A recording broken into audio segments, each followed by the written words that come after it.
안녕하세요. 아카이천입니다. 학원 개원에 앞서 많은 원장님들께서 1인 학원으로 설립할 것인지 동업자와 함께 운영할 것인지 많은 고민을 하고 계신데요. 오늘은 아카이천에서 학원을 공동명의로 운영할 때 장단점과 주의해야 할 점을 설명드리도록 하겠습니다. 먼저 학원을 공동명의로 운영할 때 장점에 대해 설명드리겠습니다. 첫 번째로는 등록증에 각 원장의 명의가 기재되어 효율적인 업무 처리가 가능하다는 것입니다. 이렇게 되면 카드 발급이나 세금 신고 등의 업무를 효율적으로 처리할 수 있게 됩니다.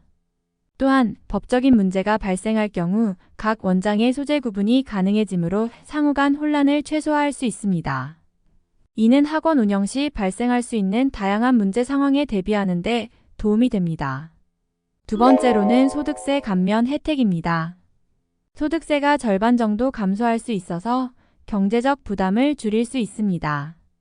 따라서 소득세를 최소화하고 싶다면 공동명의로 학원을 등록하는 것이 한 가지 방법이 될 수 있습니다. 다만 공동명의로 학원을 운영하게 될 시 세무 리스크도 존재하는데요. 첫 번째로 원장님의 인건비 비용 처리 부분입니다.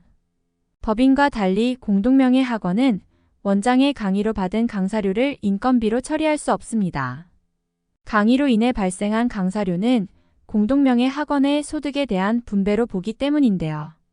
또한 원장이 행정 업무를 총괄하고 보수를 받는 경우에도 이 보수를 인건비로 비용 처리하는 것도 공동명의 학원의 소득에 대한 분배로 취급됨에 따라 이러한 보수 또한 인건비로 직접 처리하는 것에 어려움이 있을 수 있습니다.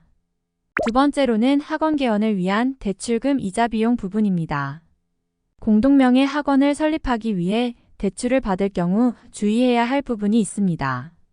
먼저 원장이 개인 명의로 대출을 받을 경우 그 대출에 대한 이자를 공동명의 학원의 비용 처리로 사용할 수 없습니다.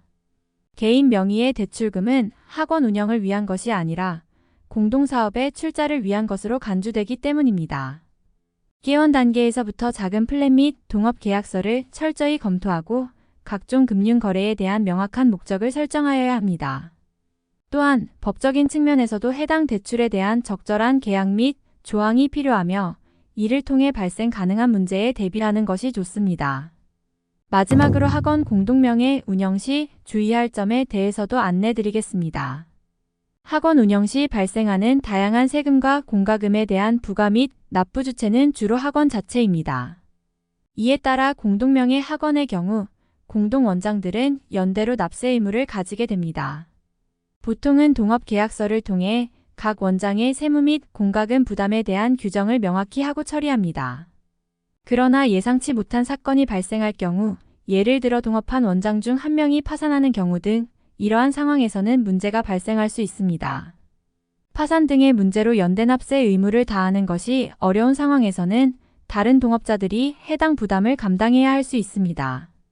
이러한 상황을 대비하여 동업계약서에는 이러한 예상치 못한 사태에 대한 조항을 포함시켜 두는 것이 좋습니다.